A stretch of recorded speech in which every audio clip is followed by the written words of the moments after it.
వివిధ వార్తాపత్రికల్లో వచ్చిన హెడ్లైన్స్ చూద్దాం. ముందుగా ఈనాడు ఎడిషన్ చూద్దాం. మన దళాలు పాకిస్తాన్ను మోకాళ్లపై నిలబెట్టాయి. ఆ దేశ వైమానిక స్థావరాలను మన వాయుసేన ధ్వంసం చేసింది. రాజస్థాన్ పర్యటనలో మోడీ చేసిన వ్యాఖ్యలివి. రాజస్థాన్ రాష్ట్రం బికావేర్లో ప్రసంగిస్తున్న ప్రధాని మోడీ బేగంపేట రైల్వే స్టేషన్లో ఏర్పాటు చేసిన కార్యక్రమంలో పాల్గొన్న కేంద్ర మంత్రి కిషన్ రెడ్డి, రాష్ట్ర మంత్రి కోమటిరెడ్డి వెంకటరెడ్డి. చిత్రంలో చింతల రామచంద్రారెడ్డి, పిక్చర్లో చూస్తున్నాం మనం. నా రక్తనాళాల్లో ప్రవహించేది రుధిరం కాదు సింధూరం అన్నారు ప్రధాని. 18 రాష్ట్రాల్లో 103 అమృత్ భారత్ స్టేషన్లు వర్చువల్ గా ప్రారంభం. సింధూరం గన్ పౌడర్ గా మారితే పర్యావసనం ఎలా ఉంటుందో ప్రపంచంతో సహా శత్రువులకు అర్థమైందని ప్రధాని నరేంద్ర మోడీ పేర్కొన్నారు. తన రక్తనాళాల్లో ప్రవహిస్తున్నది రుధిరం కాదు సింధూరం అని భావోద్వేగంగా తెలిపారు. పాకిస్తాన్ను మోకాళ్లపై నిలబెట్టారంటూ భద్రతా దళాలపై ప్రశంసలు కురిపించారు. ఇకపై పాక్ పాల్పడే ప్రతి ఉగ్రదాడికి ఆ దేశానికి భారీ మూల్యం తప్పదని హెచ్చరించారు. పహల్గాం ముష్కర దాడికి ప్రతిగా చేపట్టిన ఆపరేషన్ సింధూర్ ద్వారా 22 నిమిషాల్లో 9 భారీ ఉగ్ర స్థావరాలను నేలమట్టం చేశామని వెల్లడించారు. 22 నిమిషాల్లోనే ఉగ్రవాదులను మట్టుబెట్టాం. ఆపరేషన్ సింధూర్ పట్ల దేశ ప్రజలంతా గర్వపడుతున్నారు అన్నారు. ఇక మరో న్యూస్. డాడీ భాజపాను మరింతగా టార్గెట్ చేయాల్సిందేమో. ఆ పార్టీపై 2 నిమిషాలే మాట్లాడారు. భవిష్యత్తులో ఆ పార్టీతో పొత్తు ఉంటుందనే ఊహాగానాలు. మీ ప్రసంగంలో రేవంత్ పేరు ప్రస్తావించకపోవడం ప్రజలకు నచ్చింది. సభ విజయవంతంతో పార్టీ శ్రేణుల్లో ఉత్సాహం. రజతోత్సవ సభ అనంతరం కేసీఆర్ కు కవిత లేఖ. ఈడీ అన్ని హద్దులు మీరుతోంది. ఓ రాష్ట్ర ప్రభుత్వ సంస్థ ప్రాంగణంలో సోదాలు ఎలా చేస్తారు? సమైక్య వ్యవస్థ స్ఫూర్తికి విఘాతం కలిగిస్తున్నారు. తమిళనాడు మద్యం దుకాణాల కేసులో సుప్రీంకోర్టు ఆగ్రహం. టాస్క్ పై మనీ లాండరింగ్ పై దర్యాప్తు నిలిపివేత. కేంద్ర దర్యాప్తు సంస్థకు నోటీసులు జారీ. కేంద్ర సంస్థ ఎన్ఫోర్స్మెంట్ డైరెక్టర్ పై సర్వోన్నత న్యాయస్థానం తీవ్ర స్థాయిలో మండిపడింది. ఓ రాష్ట్ర ప్రభుత్వ సంస్థపై నగదు అక్రమ చలామణి నిరోధిత చట్టం కింద దాడులు ఎలా చేస్తారని నిలదీసింది. సమైక్య వ్యవస్థ స్ఫూర్తికే విఘాతం కలిగిస్తోందని, ఈడీ అన్ని హద్దులు దాటుతోందని ఆగ్రహం వ్యక్తం చేసింది. తమిళనాడులో మద్యం దుకాణాలను అనుమతులు మంజూరు చేసే రాష్ట్ర మార్కెటింగ్ కార్పొరేషన్ టాస్మాక్ పై ఈడీ దర్యాప్తును నిలిపివేస్తూ అదే ఆదేశాలు ఇచ్చింది. ప్రధాన న్యాయమూర్తి justice BR Gavai, justice Augustine George Masih ధర్మాసనం గురువారం ఈడీకి నోటీసులు జారీ చేసింది. తదుపరి విచారణను వేసవి సెలవుల అనంతరం చేపడతామని తెలిపింది. మరో న్యూస్. మీ సేవకు కియోస్క్. నిమిషాల్లో జనన మరణ కుల ధృవీకరణ పత్రాల జారీ. ప్రయోగాత్మకంగా హైదరాబాద్, రంగారెడ్డి, మేడ్చల్ జిల్లాలో ఏర్పాటు. ప్రజా సంక్షేమ పథకాలకు దరఖాస్తు చేసుకునేందుకు గాను జనన మరణ కుల ఆదాయ ధృవీకరణ పత్రాలను పొందుపరిచేందుకు అధిక సంఖ్యలో ప్రజలు మీ సేవా కేంద్రాలకు వెళ్తుంటారు. ఈ మేరకు దరఖాస్తుల నిరీక్షణ సమయాన్ని తగ్గించడంతో పాటు సంబంధిత సేవలను సులభతరం చేసేందుకు రాష్ట్ర ప్రభుత్వం కొత్తగా మీ సేవా కియోస్క్లను అందుబాటులోకి తీసుకొచ్చింది. జిల్లాలోని ప్రజాపాలన కేంద్రాలు ఎంపిక చేసిన ప్రాంతాల్లో రెవెన్యూ అధికారులు వీటిని ఏర్పాటు చేస్తున్నారు. ఒకసారి మీ సేవా కేంద్రాల్లో దరఖాస్తు చేసుకున్న వారు మళ్లీ అక్కడికి వెళ్లనవసరం లేకుండా కియోస్కుల ద్వారా ఆన్లైన్లోనే రుసుం చెల్లించి నిమిషాల్లో ధృవపత్రాలు పొందవచ్చు. ఈ మేరకు ప్రయోగాత్మకంగా హైదరాబాద్, రంగారెడ్డి, మేడ్చల్ జిల్లాలో కలెక్టర్లు, ఖైరతాబాద్లోని రవాణా శాఖ కార్యాలయంతో పాటు బేగంపేటలోని మీ సేవా కియోస్క్లను ఏర్పాటు చేశారు. ఏటీఎం తరహాలో వేగంగా మీ సేవా కియోస్క్ ఏటీఎం తరహాలో దరఖాస్తులను, అవసరమైన సేవలను అందిస్తోంది. గతంలో దరఖాస్తు చేసుకున్న వివరాలను పోగొట్టుకున్న వారు కూడా వాటిని ఇక్కడ పొందవచ్చు. మరో న్యూస్. గ్రూప్ 2 ధృవీకరణ పత్రాల పరిశీలన 29 నుండి 1:1 నిష్పత్తిలో 777 మంది అభ్యర్థుల ఎంపిక. రాష్ట్రంలో గ్రూప్ 2 పోస్టుల భర్తీకి 1:1 నిష్పత్తిలో ధృవీకరణ పత్రాల పరిశీలన కోసం మెరిట్ జాబితాను టీజీపీఎస్సీ ప్రకటించింది. మొత్తం 783 పోస్టులున్నగా మెరిట్ లిస్టులో 777 మంది స్పోర్ట్స్ కోటాలో 2 చోటు చేసుకున్నారు. వారికి ఈ నెల 29 నుండి జూన్ 10 వరకు నాంపల్లి పబ్లిక్ గార్డెన్స్ లో సురవరం ప్రతాప్ రెడ్డి యూనివర్సిటీలో ధృవపత్రాల పరిశీలన జరుగుతుందని కమిషన్ తెలిపింది.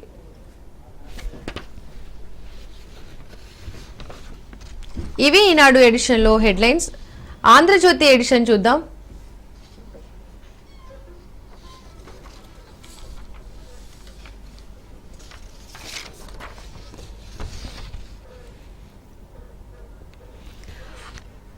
అమృత్ ఆవిష్కరణ బేగంపేట, కరీంనగర్, వరంగల్ రైల్వే స్టేషన్లను బికనీర్ నుండి ప్రారంభించిన ప్రధాని మోడీ.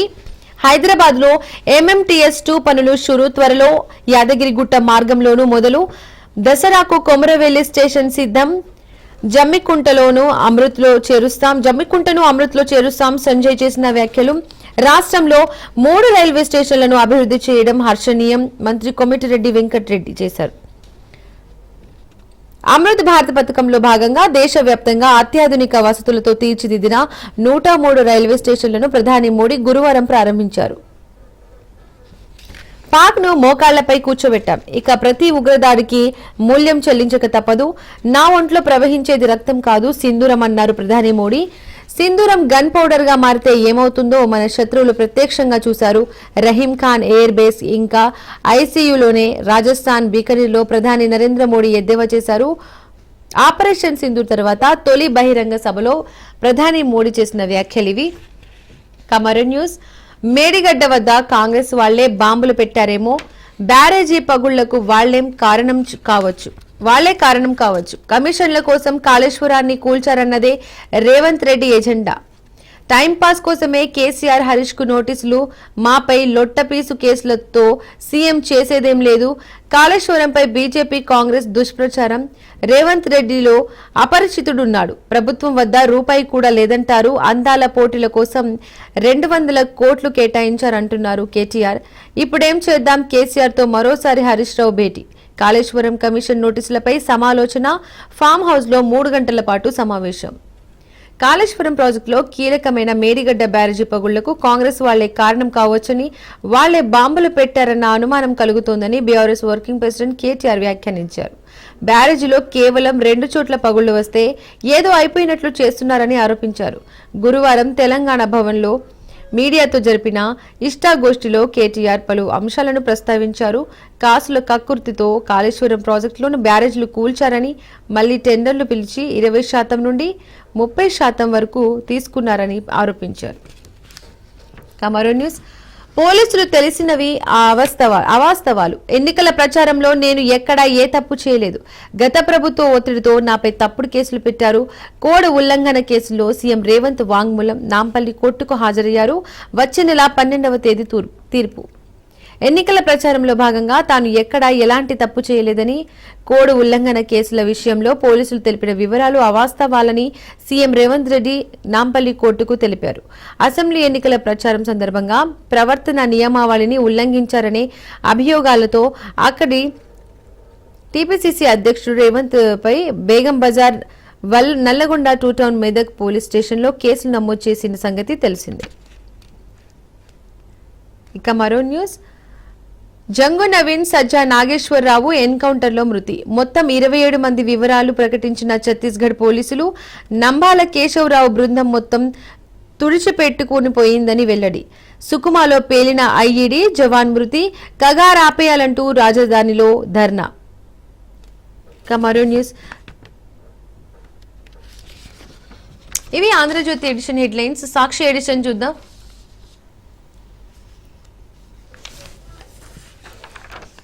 హద్దులన్నీ దాటుతోంది. ఎన్ఫోర్స్మెంట్ డైరెక్టరేట్ తీరును తూర్పార పట్టిన సర్వోన్నత న్యాయస్థానం.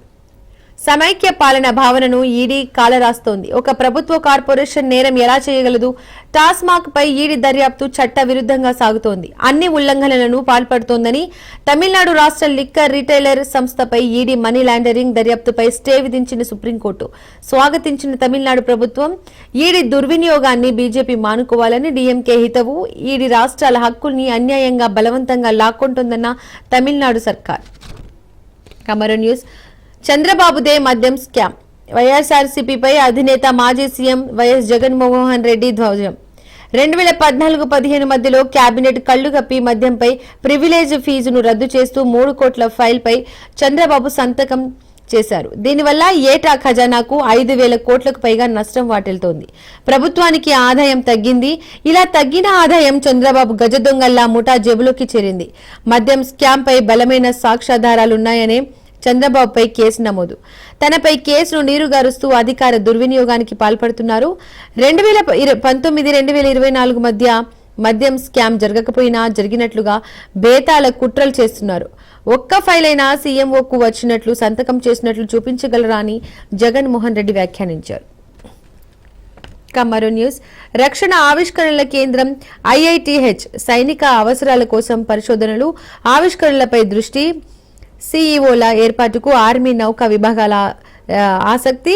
లదాఖ్ లో 3D ముద్రిత బంకర్ల నిర్మాణం. మరో న్యూస్. కొలువుల కుదింపు, వేతనాల్లోనూ కోత. అసంఘటిత రంగ కార్మికుల కనీస వేతన సవరణలో కోతల పర్వం. గతంలో ఇచ్చిన తుది ఉత్తర్వుల కంటే తక్కువగా వేతన ప్రతిపాదనలు. గతంలో 7 ఉద్యోగ కేటగిరీలుంటే ఇప్పుడు 4 కేటగిరీలకే పరిమితం. పలు ఎంప్లాయ్మెంట్లలో భారీగా ఉద్యోగాలకు కోత పెడుతూ బోర్డు సిఫారసులు. కార్మికుల సర్వీసు నిబంధనలకు సంబంధించిన ఫుట్ నోట్లు తగ్గవు. త్వరలో రాష్ట్ర ప్రభుత్వానికి కనీస వేతన సలహా మండలి ప్రతిపాదనలు. అసంఘటిత రంగ కార్మికుల కనీస వేతన సవరణ ప్రక్రియలో ప్రతి చోట కోతల పర్వం కొనసాగుతోంది. గతంలో ప్రభుత్వం ఇచ్చిన వేతన సవరణ తుది ఉత్తర్వుల్లో ఖరారు చేసిన ఉద్యోగాలు వేతనాలకు సంబంధించిన కత్తెర పడుతోంది. సర్వీసు నిబంధనల్లో భారీగా మార్పులు చోటు చేసుకుంటున్నాయి. కార్మికుల కనీస వేతన సవరణ చివరిసారిగా 2006లో జరిగింది. అప్పుడు చేసిన సవరణలకు సంబంధించిన ఉత్తర్వులు వెలువరించేందుకు దాదాపు 6 ఏళ్లు పట్టింది. ఆ తర్వాత ప్రత్యేక రాష్ట్రం ఏర్పాటైన వేతన సవరణ ఊసేలేదు. దీనిపై కార్మిక సంఘాలు తీవ్రస్థాయిలో ఆందోళన చేపట్టాయి. మరో న్యూస్. నేషనల్ హెరాల్డ్ కేసులో సీఎం రేవంత్ రెడ్డి విరాళాలిస్తే పదవులు కట్టబెడతామని ప్రలోభ పెట్టారు. ఛార్జ్ షీట్లో ప్రస్తావించిన ఈడీ ఆరోపణలపై స్పందించిన ముఖ్యమంత్రి. నేషనల్ హెరాల్డ్ కేసులో తెలంగాణ ముఖ్యమంత్రి రేవంత్ రెడ్డి, కాంగ్రెస్ నాయకుడు పవన్ బన్సాల్తో దివంగత నేత అహ్మద్ పటేల్ పేర్లు తెరపైకి వచ్చాయి. గత నెలలో కోర్టులో సమర్పించిన ఛార్జ్ షీట్లో వీరి పేర్లను ఎన్ఫోర్స్మెంట్ డైరెక్టర్ ప్రస్తావించింది. కానీ వీరిని నిందితులుగా చేర్చలేదు. కాంగ్రెస్ అగ్రనేతలు సోనియా గాంధీ, రాహుల్ గాంధీతో పాటు మరో 5గురిని నిందితులుగా చేర్చిన సంగతి తెలిసింది. అసోసియేటెడ్ జర్నల్స్ లిమిటెడ్ కు చెందిన 2000 కోట్ల విలువైన ఆస్తులను అక్రమంగా కొట్టేయడానికి కుట్ర జరిగినట్లు ఈడీ ఆరోపిస్తోంది. ఆస్తులను కాజేయాలన్న ఉద్దేశంతోనే యంగ్ ఇండియా సంస్థను స్థాపించినట్టు చెబుతోంది. ఈ సంస్థ ఏర్పాటుకు పలువురు కాంగ్రెస్ నాయకులతో పాటు ఇతరులు 2019-2022 మధ్య విరాళాల రూపంలో డబ్బులు సమకూర్చారు. అందుకు ప్రతిఫలంగా పదవులు, ప్రయోజనాలు కట్టబెడతామని ప్రస్తుత తెలంగాణ సీఎం రేవంత్ రెడ్డి, పవన్ బన్సాల్, అహ్మద్ పటేల్ ప్రలోభ పెట్టారని ఈడీ ఛార్జ్ షీట్లో పేర్కొంది. ఇది సాక్షి ఎడిషన్ హెడ్లైన్స్. వెలుగు హెడ్లైన్స్ చూద్దాం. నా నరాల్లో ప్రవహించేది రక్తం కాదు, మరుగుతున్న సింధూరం. మా ఆడబిడ్డల జోలికొస్తే ఎట్లుంటదో పాక్కు చూపించినమన్నారు మోడీ. 22 నిమిషాల్లో ఉగ్ర స్థావరాలు ధ్వంసం చేసి పాకిస్తాన్ను మోకాళ్లపై నిలబెట్టినాం. ఇంకా దాడి చేస్తే మేం కొట్టే దెబ్బ ఊహకు కూడా అందదు. మనకు న్యాయంగా దక్కాల్సిన సింధు జలాలు ఇచ్చేదే లేదు. బికనీర్లో అమృత్ భారత్ రైల్వే స్టేషన్ల ప్రారంభోత్సవంలో ప్రధాని మోడీ ప్రసంగించారు. బేగంపేట, వరంగల్, కరీంనగర్ రైల్వే స్టేషన్లు వర్చువల్ గా ప్రారంభించారు. భారతీయ మహిళల సింధూరం భగ్గుమంటే దాని ఫలితం ఎలా ఉంటుందో ప్రపంచమంతా చూసిందని ప్రధానమంత్రి నరేంద్ర మోడీ అన్నారు. నేను ఎప్పుడు కూల్గానే ఉంటా, కానీ నా రక్తం మాత్రం మరుగుతూనే ఉంటుంది. ఇప్పుడు నా పరిసరాల్లో ప్రవహిస్తున్నది రక్తం కాదు, మరుగుతున్న సింధూరం అని మోడీ అన్నారు. 22 నిమిషాల్లోనే పాకిస్తాన్ పీఓకేలోని ఉగ్ర స్థావరాలను ధ్వంసం చేశామని తెలిపారు. పాకిస్తాన్ను మోకాళ్లపై నిలబెట్టామన్నారు. టెర్రరిస్టులను మట్టిలో కలిపేశామని చెప్పారు. రాజస్థాన్లోని బికనీర్, అమృత్ భారత్ రైల్వే స్టేషన్లను ప్రధాని గురువారం ప్రారంభించారు. అనంతరం పలానాలో నిర్వహించిన ర్యాలీలో ఆయన పాల్గొని మాట్లాడారు. టెర్రరిస్టులను అంతం చేసేందుకు త్రివిధ దళాలు పూర్తి స్వేచ్ఛ ఇచ్చామని తెలిపారు. మరో న్యూస్. జూన్ చివర్లో లేదా జూలై మొదట్లో పంచాయతీ ఎన్నికలు. ఆ వెంటనే వరుసగా ఎంపీటీసీ, జెడ్పీటీసీ, మున్సిపాలిటీలకు కూడా కసరత్తు చేసిన రాష్ట్ర ప్రభుత్వం. రెడీగా ఉన్న ఎన్నికల సంఘం తాజాగా పంచాయతీలను 153 కోట్ల పెండింగ్ బిల్లులు క్లియర్. త్వరలో దాదాపు 300 కోట్లు కూడా రిలీజ్ చేస్తామంటున్నారు. జూన్ 2 నుంచి రాజీవ్ యువ వికాసం, అదే నెలలో కొత్త రేషన్ కార్డులు. ఇప్పటికే సీఎం జిల్లాల పర్యటనలు, నియోజకవర్గాల వారీగా ఎమ్మెల్యేలతో భేటీలు, ఇవన్నీ స్థానిక ఎన్నికల నిర్వహణలో భాగమేనని టాక్. పార్టీ పరంగా 42% రిజర్వేషన్లతో ముందుకెళ్లాలని ఆలోచన. పంచాయతీ ఎన్నికల నిర్వహణకు రాష్ట్ర ప్రభుత్వం అడుగులు వేస్తుంది. జూన్ చివరి వారంలో లేదా జూలై ప్రారంభంలో ఎన్నికలు జరపాలని ప్లాన్ చేస్తుంది. దీనికి కొనసాగింపుగా ఎంపీటీసీ, జెడ్పీటీసీ, మున్సిపల్ ఎన్నికలు కూడా వరుసగా చేపట్టాలని ఆలోచిస్తుంది. గ్రామ పంచాయతీలకు సంబంధించి కొన్ని పెండింగ్ బిల్లులను తాజాగా క్లియర్ చేయడం, మరికొన్నింటికి త్వరలోనే క్లియర్ చేసేందుకు ఏర్పాట్లు చేస్తుండడం, జూన్ 2 నుండి రాజీవ్ యువ వికాసం స్కీమ్ ప్రారంభిస్తుండడం, అదే నెలలో వీలైనంత మందికి రేషన్ కార్డులు పంపిణీ చేయాలని నిర్ణయించడం వంటి చర్యలను ఎన్నికల సన్నాహాల్లో భాగమేనన్న ప్రచారం జరుగుతోంది.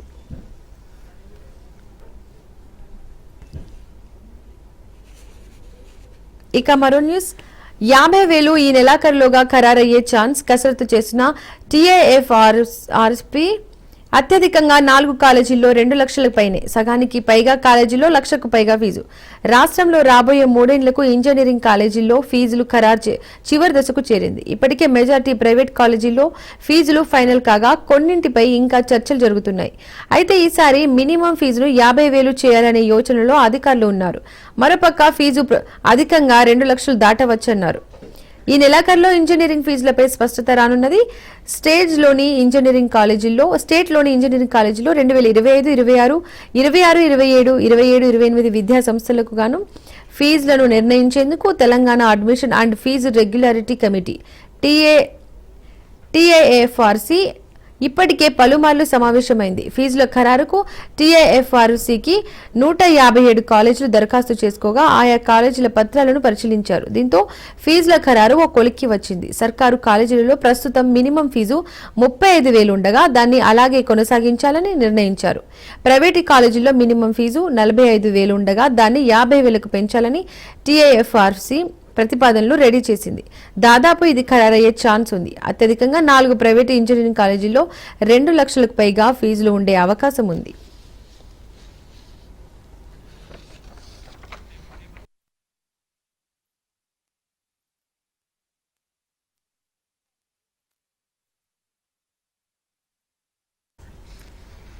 ఇక ఇది వెలుగు పేపర్ ఎడిషన్. నెక్స్ట్ మరిన్ని కొన్ని అప్డేట్స్ చూద్దాం.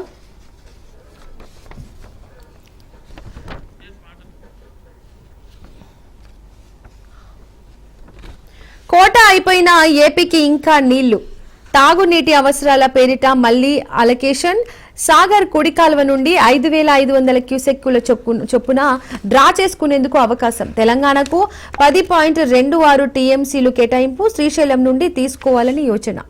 4 టీఎంసీలను కేటాయించిన కృష్ణా బోర్డు.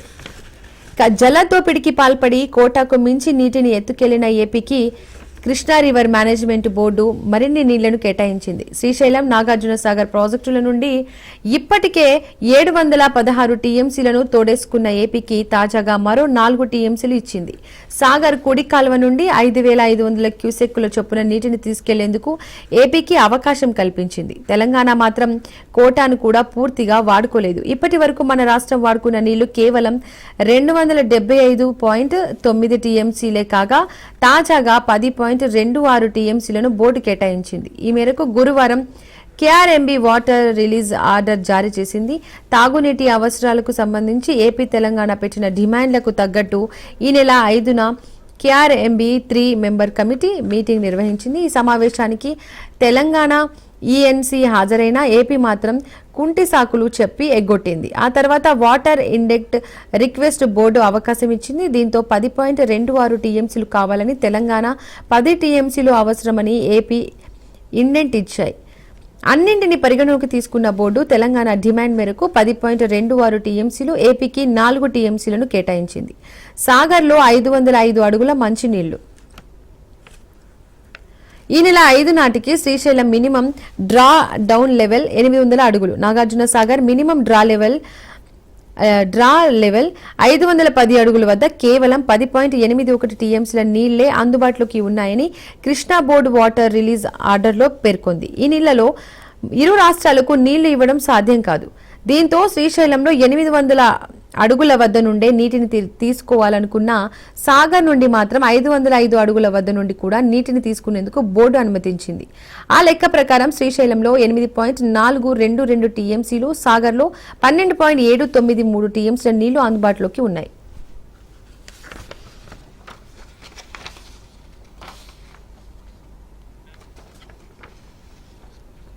ఇక మరో అప్డేట్ చూద్దాం.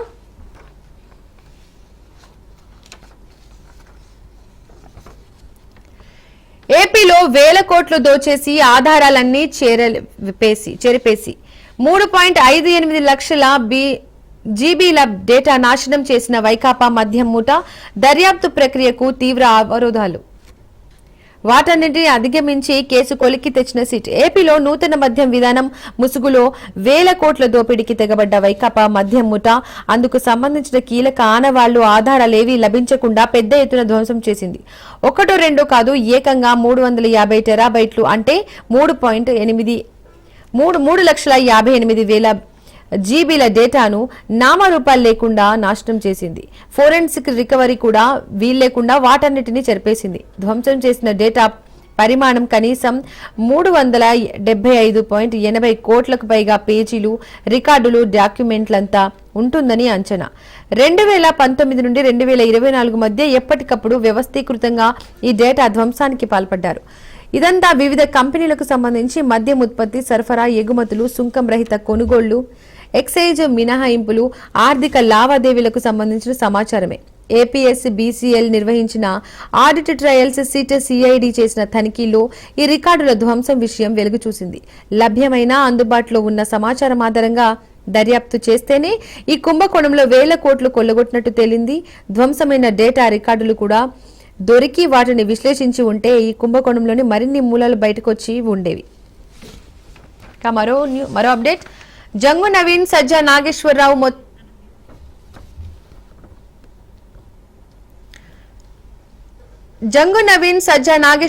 మొత్తం 27 మంది వివరాలు ప్రకటించిన ఛత్తీస్గఢ్ పోలీసులు. నంబాల కేశవరావు బృందం మొత్తం తుడిచిపెట్టుకుపోయిందని వెల్లడి. సుకుమాలో పేలిన ఐఈడీ, జవాన్ మృతి, మరో 3కి గాయాలు. అబుజ్మడ్ అడవుల్లో జరిగిన ఎన్కౌంటర్లో మావోయిస్టు కీలక నేతలు జంగు నవీన్ అలియాస్ మధు, సజ్జా నాగేశ్వరరావు కూడా మృతి చెందినట్టు గుర్తించారు. మావోయిస్టు పార్టీ కేంద్ర కార్యదర్శి నంబాల కేశవరావు బృందం మొత్తం తుడిచిపెట్టుకుని పోయినట్టు ఛత్తీస్గఢ్ పోలీసులు ప్రకటించారు. ఈ ఎన్కౌంటర్లో మృతి చెందిన 27 మంది మావోయిస్టుల వివరాలు గురువారం వెల్లడించారు. నారాయణపూర్ జిల్లా బిఆర్జీ పోలీసులు పక్కా సమాచారంతో కూంబింగ్ చేపట్టగా ఎదురు కాల్పులు జరిగాయని, 27 మంది మావోయిస్టులు మృతి చెందారని, వీరిలో 14 మంది మహిళలు ఉన్నట్టు ఛత్తీస్గఢ్ డీజీపీ గౌతమ్ చెప్పారు. వీరంతా పీఎల్జీఏ 7వ బెటాలియన్ సభ్యులని, వారిపై మొత్తం 3,33,00,000 రివార్డు ఉందని అన్నారు. అబుజ్మడ్ ఒకప్పుడు మావోయిస్టు పార్టీకి కంచుకోట అని, ఇప్పుడు అక్కడ మావోయిస్టులు లేరన్నారు. అబుజ్మడ్ లో ఆపరేషన్ కొనసాగుతుందని చెప్పారు. కళాశాలల నుండి ఉద్యమ బాట. మావోయిస్టు పత్రికకు చీఫ్ ఎడిటర్ గా బాధితులు. అగ్రనేత సజ్జా వెంకట నాగేశ్వరరావు ప్రస్థానం. అబుజ్మడ్లోని ఆంధ్రప్రదేశ్లోని బాపట్ల జిల్లా చిరాల మండలం దేవాంగపూరి పంచాయతీ జాండ్రాపేటకు చెందిన మావోయిస్టు అగ్రనేత సజ్జా వెంకట నాగేశ్వరరావు అలియాస్ రాజన్న మృతి చెందారు. వీరిది చేనేత కుటుంబం. తల్లిదండ్రులు బాలగంగాధర్రావు, సుబ్బరావమ్మ. నాగేశ్వరరావుకు చిన్నతనం నుండి ముక్కుసూటిగా ఉండేవారని పేరుంది. ఒంగోలులో విద్యాభ్యాసం తర్వాత పాలిటెక్నిక్ చదివేందుకు 16వ ఏట గుంటూరు వెళ్లారు. అక్కడే మావోయిస్టు సిద్ధాంతాలకు ఆకర్షితుడై అడవి బాట పట్టారు. మరో అప్డేట్. ఇంజనీరింగ్ మినిమం ఫీజు 50,000 ఈ నెలాఖరులోగా ఖరారయ్యే ఛాన్స్. కసరత్తు చేసిన టీఏఎఫ్ఆర్సీ అత్యధికంగా 4 కాలేజీల్లో 2 లక్షల పైనే, సగానికి పైగా కాలేజీల్లో 1 లక్షకు పైగా ఫీజు. రాష్ట్రంలో రాబోయే 3 ఏళ్లకు ఇంజనీరింగ్ కాలేజీల్లో ఫీజులు ఖరారు చివరి దశకు చేరింది. ఇప్పటికే మెజార్టీ ప్రైవేట్ కాలేజీల్లో ఫీజులు ఫైనల్ కాగా కొన్నింటిపై ఇంకా చర్చలు జరుగుతున్నాయి. అయితే ఈసారి మినిమం ఫీజును 50,000 చేయాలనే యోచనలో అధికారులు ఉన్నారు. మరోపక్క ఫీజు అత్యధికంగా 2 లక్షలు దాటుతుంది. ఈ నెలాఖరులో ఇంజనీరింగ్ ఫీజులపై స్పష్టత రానుంది. స్టేట్లోని ఇంజనీరింగ్ కాలేజీల్లో 2025, 26, 26, 27, 27, 28 విద్యా సంస్థలకు గాను ఫీజులను నిర్ణయించేందుకు Telangana admission and fee regularity committee ఇప్పటికే పలుమార్లు సమావేశమైంది. ఫీజుల ఖరారుకు టీఏఎఫ్ఆర్సీకి 157 కాలేజీలు దరఖాస్తు చేసుకోగా ఆయా కాలేజీల పత్రాలను పరిశీలించారు. దీంతో ఫీజుల ఖరారు ఓ కొలిక్కి వచ్చింది. సర్కారు కాలేజీల్లో ప్రస్తుతం మినిమం ఫీజు 30,000 ఉండగా దాన్ని అలాగే కొనసాగించాలని నిర్ణయించారు. ప్రైవేట్ కాలేజీల్లో మినిమం ఫీజు 45,000 ఉండగా దాన్ని 50,000కు పెంచాలని టీఏఎఫ్ఆర్సీ ప్రతిపాదనలు రెడీ చేసింది. దాదాపు ఇది ఖరారయ్యే ఛాన్స్ ఉంది. అత్యధికంగా 4 ప్రైవేట్ ఇంజనీరింగ్ కాలేజీల్లో 2 లక్షలకు పైగా ఫీజులు ఉండే అవకాశం ఉంది.